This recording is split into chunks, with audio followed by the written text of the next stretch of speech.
Happy day everyone. In the last video we have covered till the phylum Chordata and we talked about the subphylum Urochordata and Cephalochordata. In this video we will talk from the subphylum Vertebrata. So coming to the Vertebrata, in the embryo stage they will be possessing a notochord.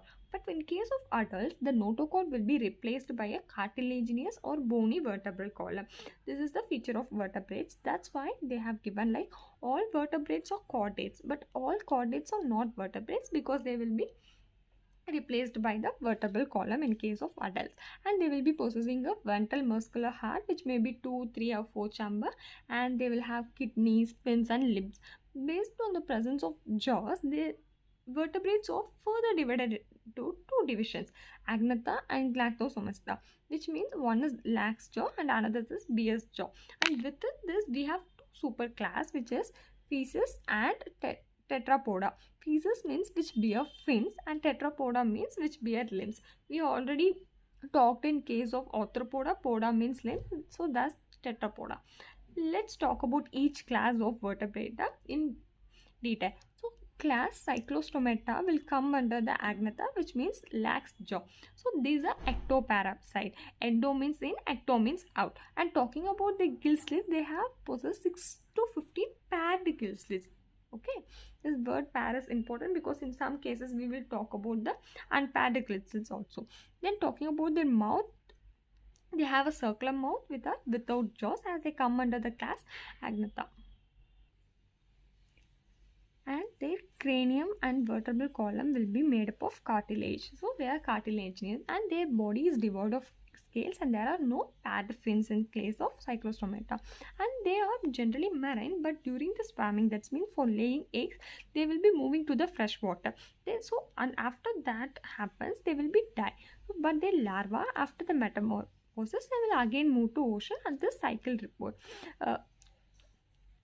Again, so marine to freshwater and again ocean. So this is the cycle of the cyclostomata, and these are the examples.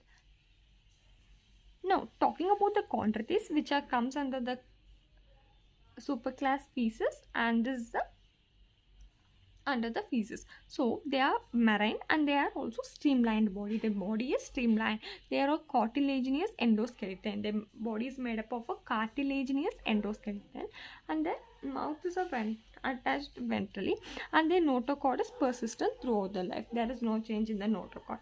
And talking about the gill slits, they are separate and without operculum. Operculum is a layer where when like covering the gill slit, and they don't have the operculum here, and the gill slits are separated, not paired one.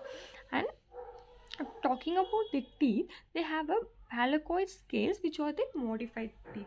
They don't have a teeth in the original form. They have something called as phallicoid scales, which are the modified teeth, and they are directed towards their back.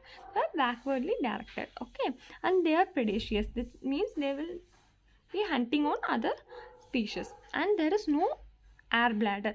Due to this, they should be constantly swimming. Why they should constantly swimming? That is, if there is no air bladder, they can't survive in the marine. So due to this, they will be constantly swimming, and they have a 2-chambered head. And some of them also possess electric organ and poison string. So these are the features of the chondrocyte, and they are poikilotherms, which means they could not regulate their body temperature according to the outside temperature. And in case of males, they will be possessing claspers, and they are viviparous. So this is about chondrites. Let's talk about osteothys. So these are also come under the superclass physis, and they are marine and fresh. In case of chondrites, we talk they are marine. Here they are marine and also a freshwater body. They are bony endoskeleton. In case of chondrites, it is cartilaginous endoskeleton. Here they are bony endoskeleton, and their body is also streamlined. Here their mouth is terminal. Here the mouth is ventral, and they have 4 pairs of gill slits. In case of chondrites, we talked they are not paired, but in case of this, they are paired and they are with operculum.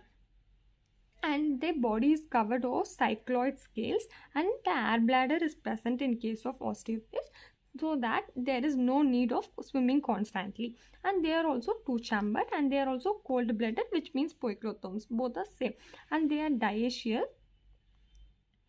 and they live in variety of habitat like aquarium, marine and freshwater, and these are the example for each one.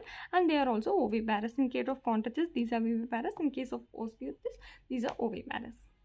So still now we have covered about the classes of species and also a class under Agnatha. So now we will be talking about the classes under Tetrapoda. So the first class will be amphibia. Amphibia means dual life. So bios mean life, amphib means dual. From the name itself we can know that they can live both in aquatic and also in terrestrials. They will be possessing two pairs of limbs and they have head and trunk. Their body is divided into head and trunk, and some of them they will be possessing tail also, post-anal tail, and their skin are without scales. If it is without scale, what does it mean? It will be having a moist skin which will be helping them for respiration also. And they have a eyelids, and there is no ear, there is no external ear, but the organ called tympanum will be representing as ear in case of amphibia. And they have a opening called cloaca, in which alimentary canal, urinary tract and reproductive system, all three will be together opening into a called a cloaca, and which in turn open to the exterior. Getting the point? Alimentary canal, urinary tract and reproductive together open into a opening called cloaca, which further opens into the exterior part. And then for respiration they have different modes, which is either by gill or lungs, or as I initially said about the skin. So the respiration can be done by gills, lungs or skin. And there are three chambers. Still now we have talked about two chambers only, but now in this case we are talking about three chambered heart, and they are dioecious and they are also cold blooded, and the fertilization is external, and they are oviparous species. So this is about amphibia. Now let's talk about reptilia. So the word reptilia means to creep or crawl in Latin. So reptum means to creep or crawl. So these reptilian animals are either they will be creeping or crawling. Okay, the most common one is snake, as you all know, and also lizard, and they are mostly terrestrial. Here the skin will be dry and also cornified, and they possess epidermal scales in their outer body, which are also called as scutes. And in this case also there is no external ear, and there is a tympanum which represent the external ear. Here they will be three chambered, but except crocodile, which is a four chambered one. And they are also poikilotherms, which mean cold blooded. And in snakes and lizards they will be shedding their scale. You might have seen that we used to say like snakes dress. They are their scale. They used to shed their scale once in their time according to their place of living. And talking about their reproduction, they are oviparous animal. So in this video we have covered the classes of vertebrata.